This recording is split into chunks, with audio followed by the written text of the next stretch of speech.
These people who take great affords and great pleasure in making look like you not a person for the job. These people have very little faith in you. Only thing they have for you making seem like you have lack of confidence in your ability to win at your own game.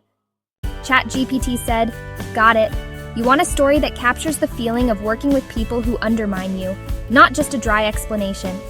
Here's a draft of one in a personal narrative style. A story of standing tall among doubters.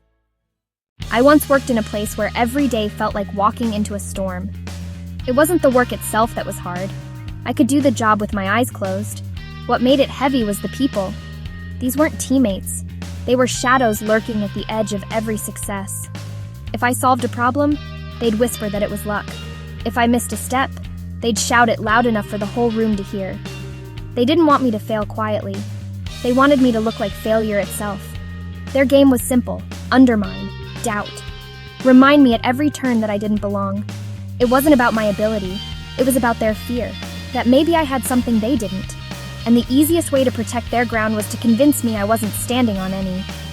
For a while I started believing them. I second-guessed myself. I'd rewrite things I already knew were right just to quiet their smirks.